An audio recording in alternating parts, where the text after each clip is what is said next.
Assalamualaikum warahmatullahi wabarakatuh. Kami dari SMA Negeri 1 Sidunjung akan membahas perkembangan politik pada masa demokrasi liberal. Kami kelompok 3 yang beranggotakan 1. Vivi Mardiana Putri, 2. Uci Angelsi, 3. Fiona Aulia Putri. Perkembangan politik pada masa demokrasi liberal. Demokrasi liberal berlangsung di Indonesia dari tahun 1949 sampai 1959, dipimpin oleh Presiden Soekarno. Sewaktu demokrasi liberal berlangsung, muncul sistem multipartai yang didasari maklumat pemerintah pada 3 November 1945. Berlakunya sistem multipartai ini mendorong kemunculan banyak partai-partai politik Indonesia, hingga lebih dari 28 partai. Sayangnya, partai-partai pada masa demokrasi liberal lebih cenderung untuk mementingkan kepentingan partainya daripada kepentingan bangsa. Ini menyebabkan seringnya kabinet berganti karena masing-masing saling berebut kepentingan. Pergantian kabinet. Sistem politik demokrasi liberal berjalan selama kurang lebih 9 tahun di Indonesia, 1949 sampai 1959. Pada masa 9 tahun tersebut, Indonesia telah berganti kabinet sebanyak 7 kali, yaitu 1. Kabinet Natsir, 6 September 1950 sampai 21 Maret 1951. Kabinet ini dipimpin oleh Muhammad Natsir dari Partai Masyumi. Program kerja: 1. Meningkatkan usaha keamanan dan ketentraman. 2. Mencapai konsolidasi dan menyempurnakan susunan pemerintahan. 3. Menyempurnakan organisasi angkatan perang. 4. Mengembangkan dan memperkuat ekonomi rakyat. 5. Memperjuangkan kemerdekaan penyelesaian masalah-masalah Irian Barat. Terjadi perundingan antara Indonesia dan Belanda untuk pertama kalinya mengenai Irian Barat. 2. Kabinet Sukiman, 27 April 1951 sampai 3 April 1952. Kabinet ini merupakan kabinet konsilisi antara Partai Masyumi dan PNI, dipimpin oleh Sukiman Wiryosanjoyo. Program kerja: 1. Menjamin keamanan dan ketentraman. 2. Mengusahakan kemakmuran rakyat dan mempengaruhi hukum agrarian agar sesuai dengan kepentingan partai. 3. Mempercepat persiapan dan pemilihan umum. 4. Menjalankan politik luar negeri secara bebas dan aktif, serta memasukkan Irian Barat ke dalam RI secepatnya. Hasilnya, dari program kerja Kabinet Sukiman tidak terlalu berarti. Hanya terjadi perubahan skala prioritas dan pelaksanaan programnya.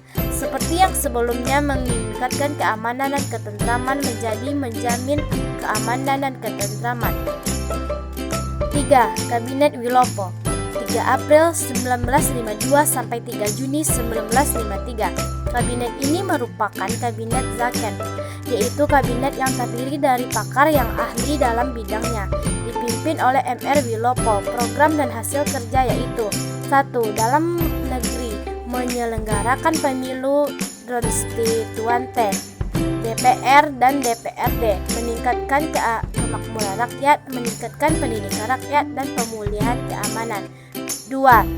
Luar negeri, penyelesaian masalah hubungan Indonesia Belanda, mengembalikan Irian Barat ke Indonesia dan menjalankan politik luar negeri bebas aktif.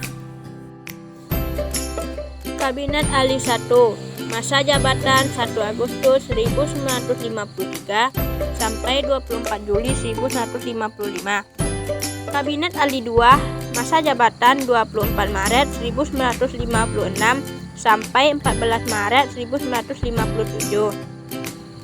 Kabinet Ali 2 dibentuk berdasarkan keputusan Presiden nomor 85 tahun 1956.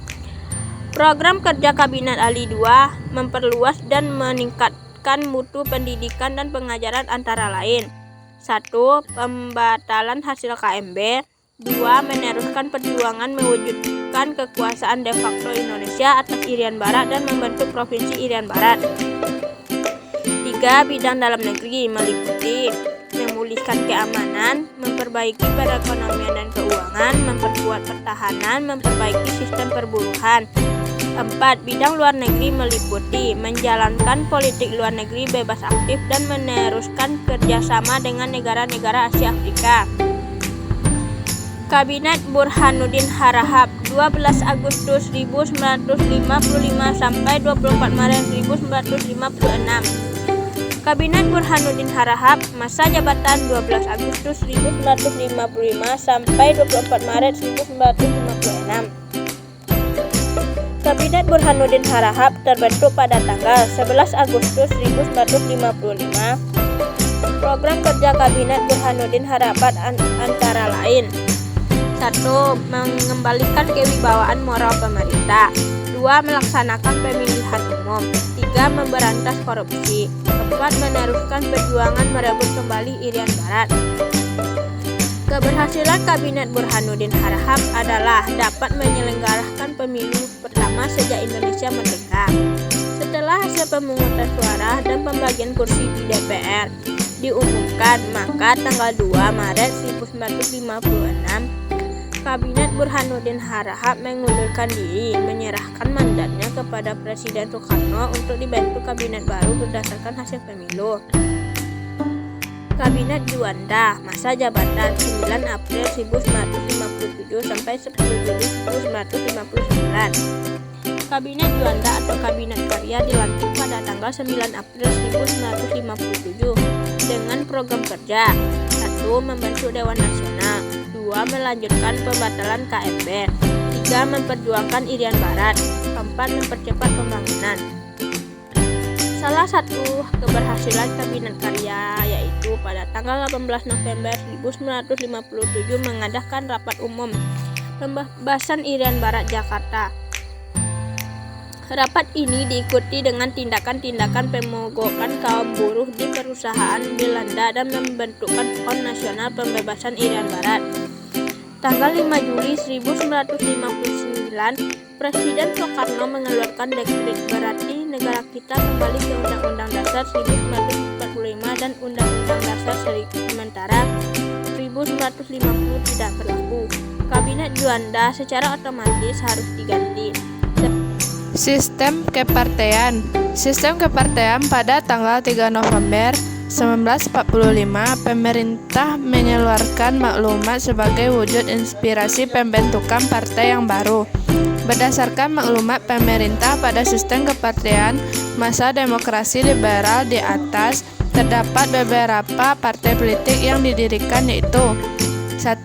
Pada tanggal 7 November 1945 mendirikan Masyumi atau Majelis Syuro Muslimin yang diketuai oleh Dr. Sukirman Wiryo Sanjoyo. 2. Pada tanggal 29 Januari 1945 mendirikan PNI atau Partai Nasional Indonesia yang diketuai oleh Sidik Joyo Soekarto.